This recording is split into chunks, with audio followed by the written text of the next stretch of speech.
Red breaking news. Erravelli farm house లో మరోసారి కేసీఆర్ తో హరీష్ రావు భేటీ అయ్యారు.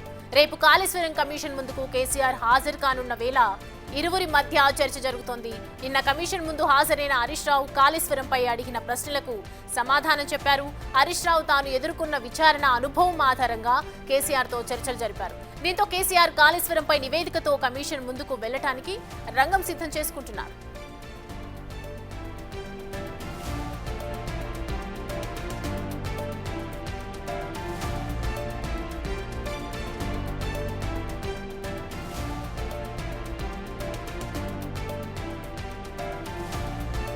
ఈ అంశానికి సంబంధించి పూర్తి డీటెయిల్స్ అందించడానికి మా ప్రతినిధి దుర్గారెడ్డి జాయిన్ అవుతున్నారు.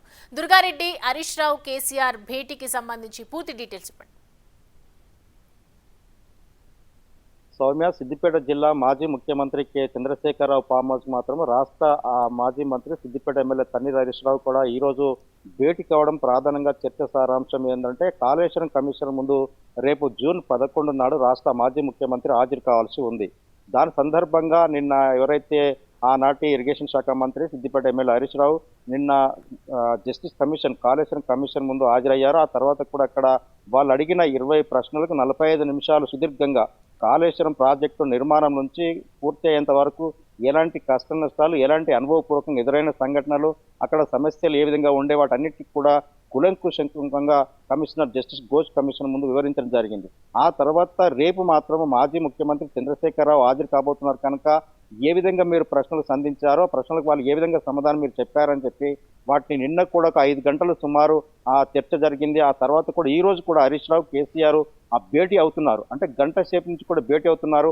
ఈ భేటీ ఇంకా కొనసాగే అవకాశం అయితే కనిపిస్తుంది. సమయం ఇక్కడ మనం చూస్తే కాళేశ్వరం ప్రాజెక్ట్ ఎప్పుడైతే 2016 నుంచి 2020 వరకు పూర్తయింది. 69,000 కోట్ల నుంచి 84,000 కోట్ల వరకు కూడా వ్యయం పెరిగింది. అంటే పెరగడం దాంతో పాటు అక్కడ కాళేశ్వరం తమ్మిడిహట్టి నుండి మేడిగడ్డకు కొన్ని సందర్భానికి కూడా ఆ సమస్యలు ఏర్పడ్డ సందర్భంలో అక్కడ స్థల సేకరణ మార్పులు జరిగాయి. పదే ఈ విషయంలో కూడా కమిషనరు ప్రశ్నించినట్లు కూడా రాష్ట్ర మాజీ మంత్రి ముఖ్యమంత్రి కూడా హరీష్ రావు వివరించినట్టు తెలుస్తుంది. ఇక్కడ మనం చూస్తే ఈ రోజు కూడా భేటీ అవుతున్నారు. ఒక నివేదిక రూపకంగా వాళ్ళు కూడా నేను హరీష్ రావు సమర్పించారు. రేపు కూడా మాజీ ముఖ్యమంత్రి హాజరైన తర్వాత కూడా ఒక నివేదిక రూపకంగా అక్కడికి వెళ్ళి ఆ కమిషనర్ ఏవైతే ప్రశ్నలు అడుగుతారో వాటికి సమాధానం చెప్పడానికి ఒక ప్లాను, ఆ ప్రణాళిక సిద్ధం చేసుకుని వెళ్తున్నట్టు తెలుస్తుంది. అందులో భాగంగానే ఈ రోజు కూడా ఆ చర్చలు కొనసాగుతున్నాయి. అంటే ఒక 2016 నుంచి ఆనాటి ఇరిగేషన్ శాఖ పూర్తిగా 4 సంవత్సరాలు అంటే వారానికి 2 రోజులు అక్కడ కాళేశ్వరం ప్రాజెక్టుకి వెళ్ళడం జరిగింది. అక్కడ ఏమేమి సమస్యలు ఉన్నాయి, ఆ సమస్యలు ఏ విధంగా పరిష్కారం చేశారు, వారు అడిగిన వారికి మీరు ఏ విధంగా వివరించారని చెప్పి కూడా కేసీఆర్ పూర్తిగా విన్న తర్వాత రేపు వెళ్ళడానికి సిద్ధమవుతున్నట్టు తెలుస్తుంది. ఒకవేళ నిజంగానే రేపు వెళుతారా, లేకుంటే కోర్టును ఆశ్రయిస్తారా, లేకుంటే లీగల్గా వెళ్ళాలని ఆలోచన చేస్తారా అనేది కూడా సాయంత్రం వరకు తేలనుంది. అంటే వాస్తవానికి చూసినట్లయితే ఖచ్చితంగా కేసీఆర్ ఆ కమిషన్ ముందు హాజరవుతారని చెప్పారు. 2024లో మే మొదలైన కమిషనర్ సంవత్సరం పాటు కొనసాగింది. ఆ తర్వాత కాళేశ్వరం ప్రాజెక్టులో ఎవరెవరైతే ఇంజనీర్లతో పాటు అక్కడ నిపుణులు పనిచేశారు, ఆ సమస్యాత్మక ప్రాంతం కనుక ఆ స్థల సేకరణ మారడం, ఆ తర్వాత కాళేశ్వరం ప్రాజెక్టులో కొంత అంటే సమస్యలు తలెత్తడము, ఆ తర్వాత ఇవన్నీ పరిణామాలను కూడా పూర్తిగా కులంకుశంగా నిన్న అడిగిన సమాధానం చెప్పిన తర్వాత ఈ రోజు కేసీఆర్ కూడా వివరించి ఆ కేసీఆర్ కూడా ఒక ప్రణాళిక సిద్ధం చేసుకొని నివేదికను తయారు చేసుకొని వెళ్ళే అవకాశాలు అయితే కనిపిస్తున్నాయని చెప్పవచ్చు. అంటే సౌమ్యక రాష్ట్రంలో జరుగుతున్న అంటే తెలంగాణ రాష్ట్రానికి ఒక జలధారగా మారబోతుంది. కాళేశ్వరం ప్రాజెక్టు కనుక ఖచ్చితంగా దాన్ని పూర్తి చేయాలి మనం అధికారం ఉన్నప్పుడు అని చెప్పి కొంత వాళ్ళ అంటే దాదాపు 10-15 సంవత్సరాలు పట్టే ప్రాజెక్టుని కూడా 4 సంవత్సరాలను పూర్తి చేశారు. ఆ రోజు మాత్రము జాతీయ హోదా కోసం బీజేపీ ప్రభుత్వానికి కూడా వాళ్ళు ప్రధానంగా డిమాండ్ చేసిన విషయం. అంటే అది కూడా జాతీయ హోదా రాకున్నా కానీ వాళ్ళు ఖచ్చితంగా తెలంగాణ రాష్ట్రం మాగాని అంటే సస్యశ్యామలంగా మారడానికి వాళ్ళు సిద్ధమై చేసిన ఒక ప్రణాళిక సక్సెస్ అయిన కొన్ని చోట్ల ఆ సమస్యాత్మక ప్రాంతం కనుక కొన్ని విషయాలు అంటే కుంగిపోవడమే కావచ్చు, మిగతా పగులే కావచ్చు, అక్కడ ఏర్పడ్డ సంఘటనలు వాళ్ళు వివరించినట్టు తెలుస్తుంది. అంటే ముఖ్యమంత్రిని కూడా ఆ జస్టిస్ కమిషన్ ఏ విధంగా ప్రశ్నలు సంధిస్తారు, వాటికి ఏ విధంగా సమాధానాలు చెప్పాలని చెప్పి ఒక చర్చ అయితే సారాంశం అయితే అక్కడ కొనసాగుతుందని చెప్పవచ్చు. సౌమ్య, అయితే ఒకవైపు హరీష్ రావు విచారణలో పాల్గొన్నారు, అలాగే ఇటు ఈటెల రాజేందర్ కూడా విచారణ జరిగింది. సో ప్రజెంట్ రేపు జరగబోయే విచారణకు సంబంధించి కూడా అంటే ఏదైతే అధికారుల దగ్గర అనేక నివేదికలు ఉన్నాయి, దీనికి సంబంధించి పూర్తి సాక్ష్య ఆధారాలు ఉన్నాయి, దీనికి సంబంధించి మరి కేసీఆర్ ఎలా ఎదుర్కోబోతున్నారంటారు, ఎలాంటి ప్రణాళికలతో ముందుకు సాగబోతున్నారంట?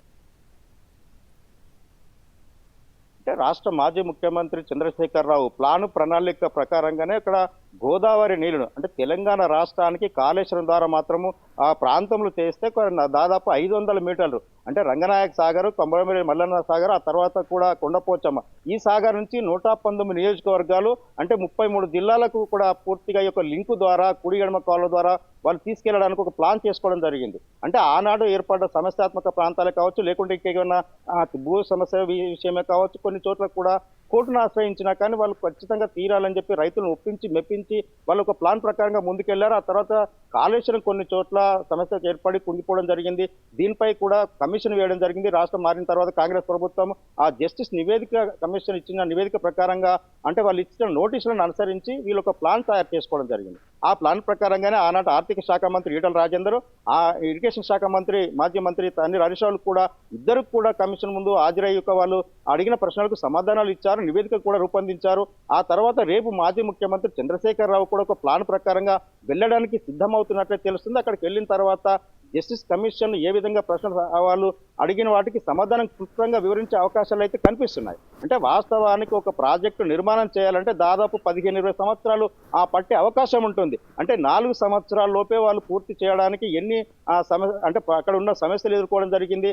ఆ సమస్యల లోపం వల్ల ఏమన్నా కొన్ని అంటే అక్కడ ఏర్పడ్డ సమస్యలను పరిష్కరించడానికి సమయం ఎట్లా పట్టింది, నిజంగా ఒక కమిషన్ ఆ తర్వాత నివేదిక సమర్పించడానికి రాష్ట్ర ప్రభుత్వం సిద్ధమవుతున్న తరుణంలో ఈ యొక్క కేసీఆర్ వ్యూహాత్మకంగా అక్కడికి వెళ్ళిన తర్వాత ఏ విధంగా ఆన్సర్ ఇస్తారు సమాధానాలకని అంటే రాష్ట్రంలో ఒక చర్చ అయితే జరుగుతుంది. అంటే నిజంగానే ఒకవేళ వెళ్తారా లేకుంటే ఇంకేమైనా సందిగ్ధము నెలకొని వెళ్ళలేకపోతారని కూడా ఒక చర్చ అయితే మొదలవుతుంది. అంటే ఈ యొక్క 5 సార్లు రాష్ట్ర ఆర్థిక శాఖ మంత్రి హరీష్ రావు మాజీ, ఆ తర్వాత కేసీఆర్ కూడా వీళ్ళకు 5 సార్లు భేటీ కావడం అయింది. ఆ తర్వాత కూడా ఈటల రాజేందర్ అక్కడికి వెళ్ళడం జరిగింది కమిషన్ ముందు. అంటే ప్రాజెక్టులు ఎవరైతే నిపుణులు ఇంజనీర్లు వీళ్ళంతా కూడా పనిచేశారు వాళ్ళందరినీ కూడా కమిషన్ పూర్తిగా విచారణ కోరింది. ఒక సంవత్సరం పాటు వివరాలు సేకరించింది, ఒక నివేదిక తయారు చేసింది.